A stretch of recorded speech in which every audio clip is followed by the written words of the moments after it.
Seulement, il y a encore pire.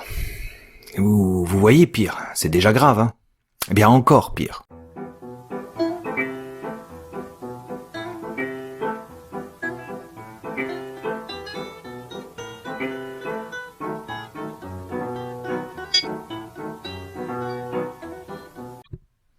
Mesdames, mesdemoiselles, messieurs, bienvenue, le livre est une arme. Alors, Alexandre le Breton, les personnages les plus sagaces le connaissent. Sinon, voici une contraction du personnage. C'est un kamikaze, un homme qui ne craint pas d'aller fouiller dans les endroits les plus sales, les plus scabreux, les plus interlopes, et par conséquent les plus dangereux.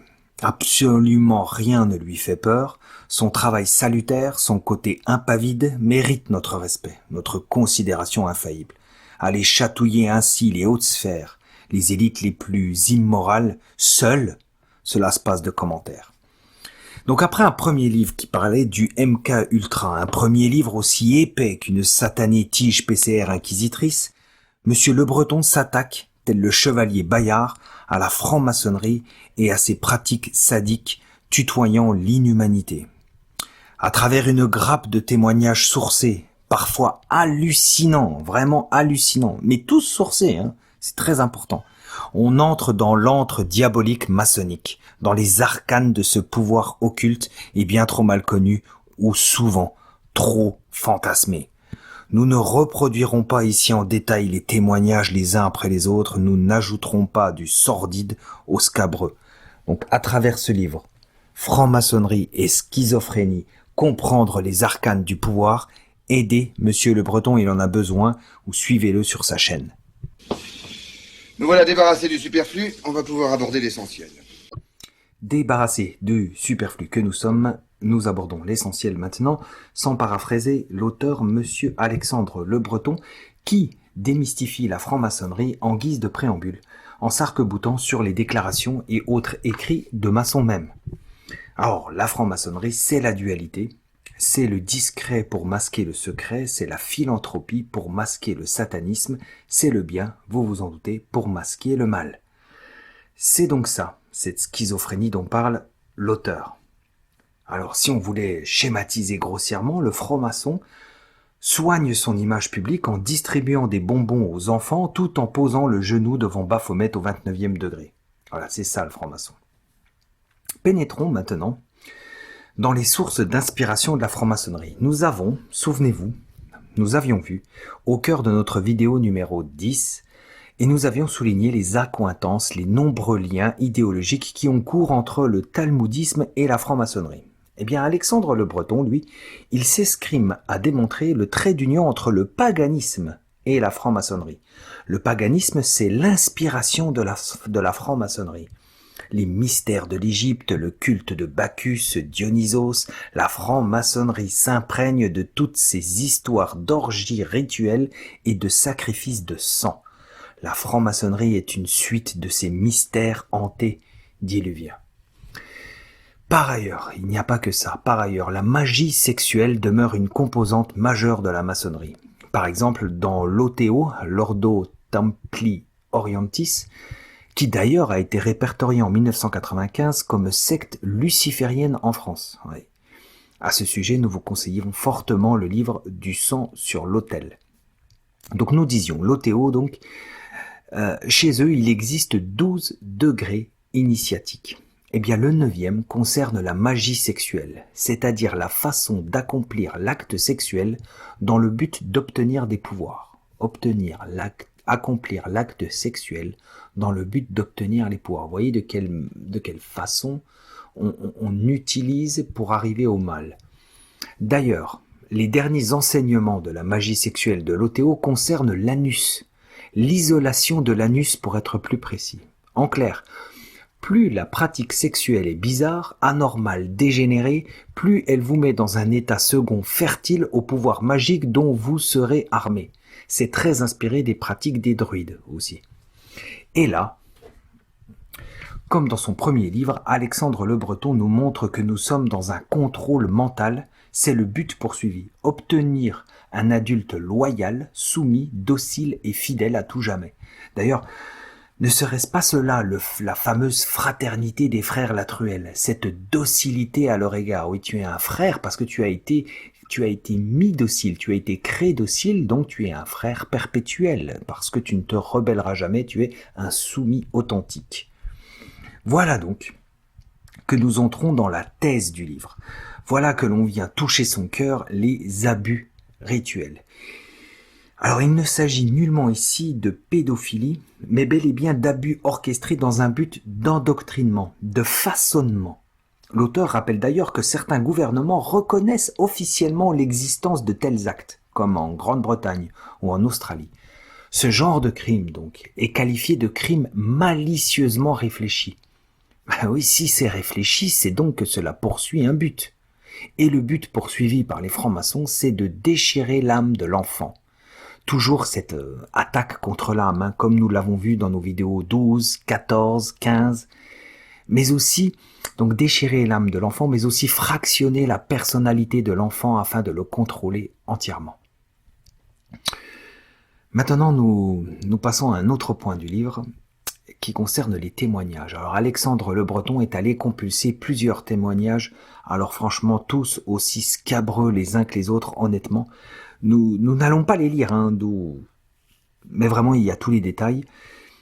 Et voilà, comme nous l'avons dit en introduction.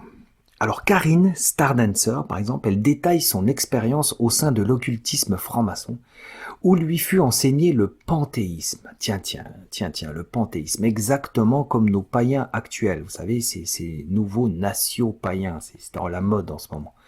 Elle explique que les enfants sont dressés pour servir la cause maçonnique à travers un futur chantage.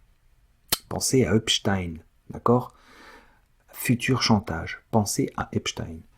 On a aussi Maude Julien, qui devait devenir... en fait, elle devait devenir un surêtre selon les volontés de son père franc-maçon. Elle devait aussi communiquer avec les morts.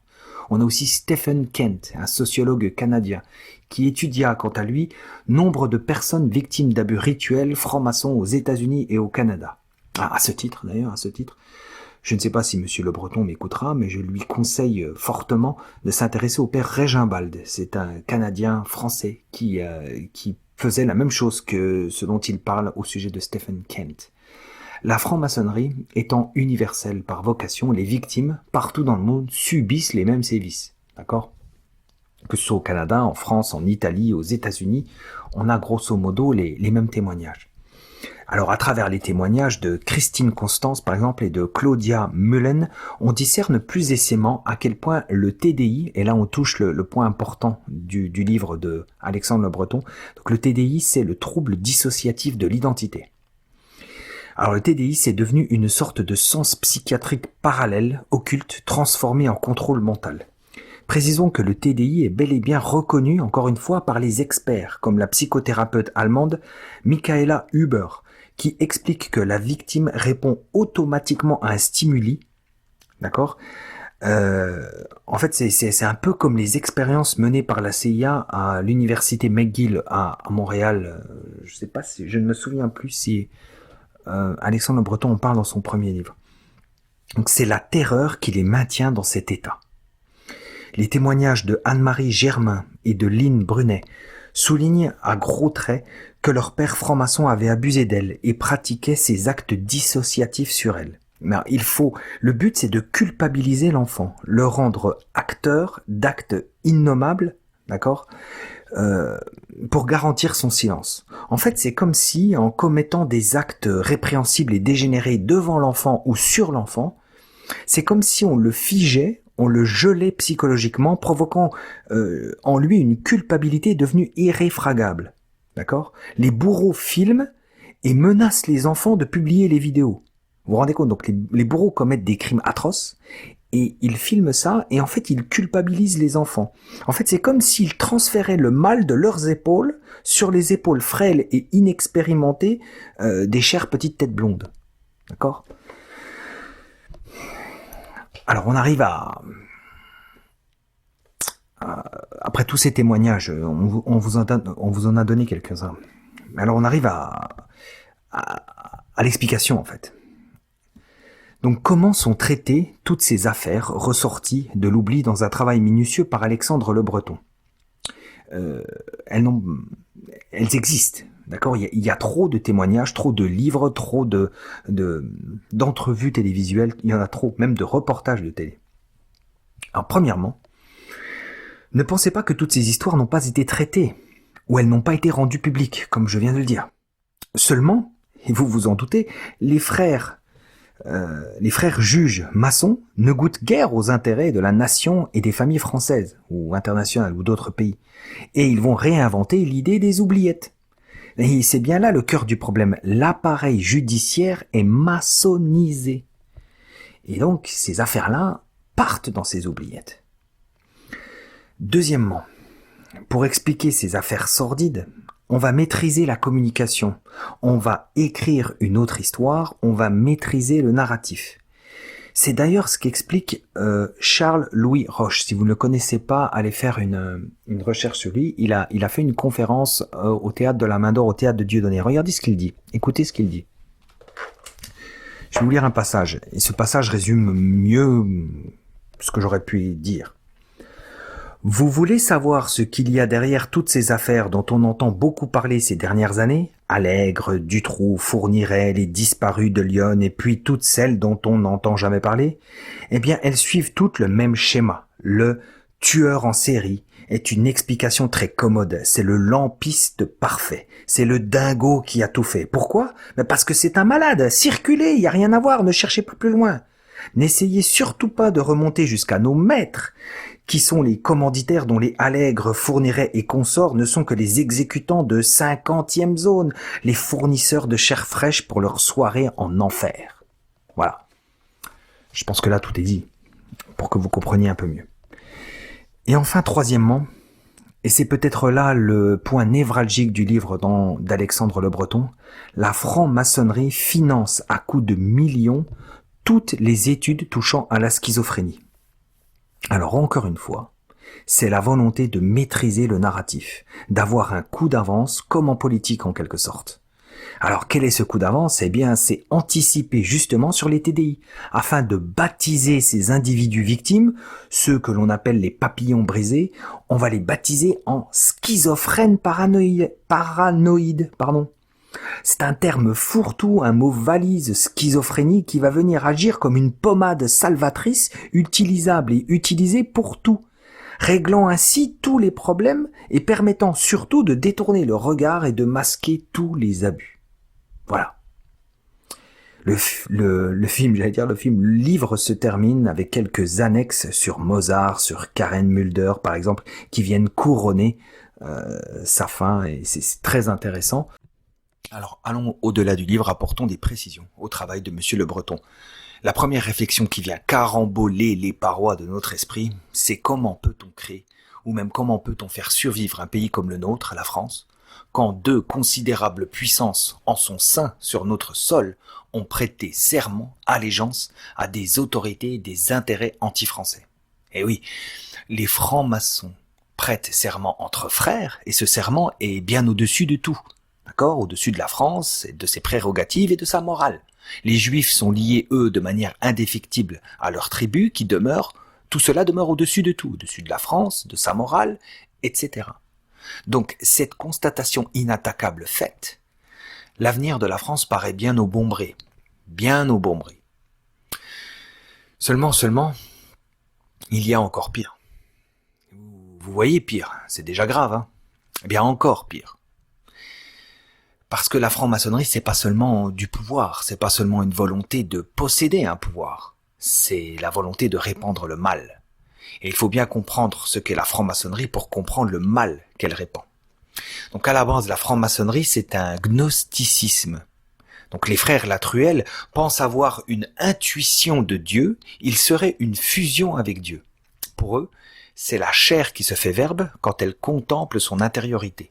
La messe gnostique, d'ailleurs, n'est pas une messe noire proprement dite, mais une messe grise, c'est-à-dire ces invocations à Satan sont déguisées. Et puisqu'ils sont Dieu, nous l'avons dit, ce sont eux qui interprètent les Écritures. D'accord? Ils ne sont pas soumis aux Écritures, ils interprètent les Écritures. C'est donc de l'anthropothéisme ou de l'anthropocentrisme, et nous vous renvoyons directement à notre vidéo numéro 1, où nous en avons fait la part belle. Par conséquent, les Écritures saintes sont balayées du creux de la main. D'accord? Leur conception de la liberté, elle est différente. Elle est même à l'opposé du libre arbitre qui existe chez les catholiques. Leur liberté à eux, c'est de décider du bien ou du mal de façon indépendante, sans référence à l'au-delà, c'est-à-dire sans rendre de compte. Alors, avez-vous besoin d'une espèce d'esquisse? Eh bien voilà. Nombre de sectes maçonniques pratiquent la rédemption par le péché, c'est-à-dire faire le mal délibérément, c'est-à-dire comme l'idéologie franquiste bien connue. Alors si vous ne vous souvenez pas, si vous ne connaissez pas cette idéologie franquiste, nous n'allons pas la détailler ici parce que ce n'est pas le sujet principal, mais rappelez-vous qu'à la tête, donc sans mauvais jeu de mots, rappelez-vous qu'à la tête de la Révolution française trônait un certain Julius Frey. Ah, c'est joli comme nom, hein, Julius Frey, ça sent l'Auvergne, hein, d'accord, ça sent le bon fromage français, mais pas du tout. Son vrai nom, c'est Moses Dobruska, et il était petit cousin de Jacob Frank, justement, le bien nommé. La franc-maçonnerie pratique donc l'occultisme, c'est-à-dire qu'elle infiltre, récupère et pourrit les traditions religieuses existantes. En fait, toutes les traditions. Alors, à travers toutes les lectures que j'ai pu entreprendre, j'ai dénoté 2 armes principales de la franc-maçonnerie pour pervertir les âmes. La première, c'est l'éducation. Le but étant avant tout de contrer la foi chrétienne, contrer la morale chrétienne. C'est elle qui est l'ennemi de la franc-maçonnerie. Alors quel est leur principal matériau? C'est l'enseignement de l'ennéagramme, dont la source d'inspiration est ce cher Carl Jung, justement, dont Monsieur Le Breton parle dans une de ses annexes. En gros, cet enseignement maléfique consiste à dire à l'apprenant, à l'étudiant, qu'il n'est jamais, pire, qu'il ne sera jamais perfectible par lui-même. D'accord? Donc jamais de travail d'introspection. Son âme apparaît comme docile, soumise, vide, en attente d'être nourrie par un possesseur approprié. D'accord? C'est comme des espèces de machines en fait. Hein. C'est la philosophie de cet enseignement, d'accord, reconnu aux USA, aux États-Unis et au Canada. Donc il n'est nulle question ici de délire. D'accord? C'est quelque chose, un enseignement qui est reconnu ici. Ok? La seconde mainmise maçonnique, c'est la sexualisation à outrance, exacerbée même de la société. C'est comme une drogue douce menant aux pratiques les plus licencieuses. Par exemple, l'OTO, dont nous avons parlé au départ, elle fut promotrice de l'amour homme-garçon. Et devinez par qui? Eh bien par l'inénarrable Alfred Kinsey, dont nous ne détaillerons pas ici les expériences médicales, déliquescentes, d'accord? Mais il est le père de toute la pensée sociétale actuelle, pratiquement. Ce qu'il désire, hein, c'est que vous alliez chercher le Satan qui est en vous. Voilà, c'est sale, mais voilà. Cependant, une bonne nouvelle, in fine, c'est vous qui décidez. D'accord? Ayez conscience de ça. C'est vous qui décidez. Vous avez votre libre arbitre. Clôturons par une dernière perception, une dernière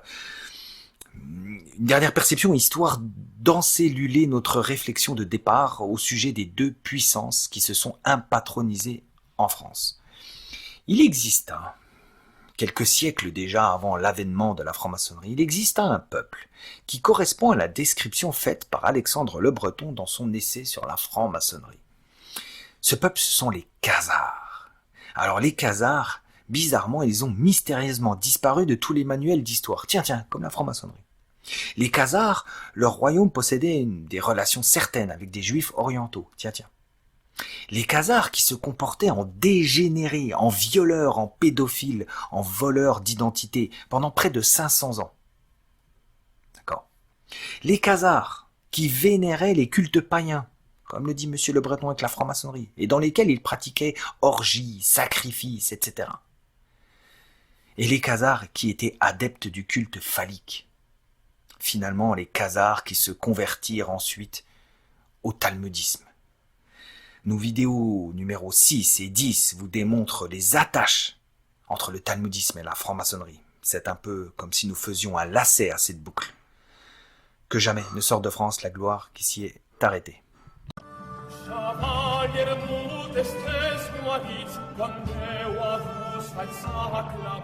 Esturse de su mano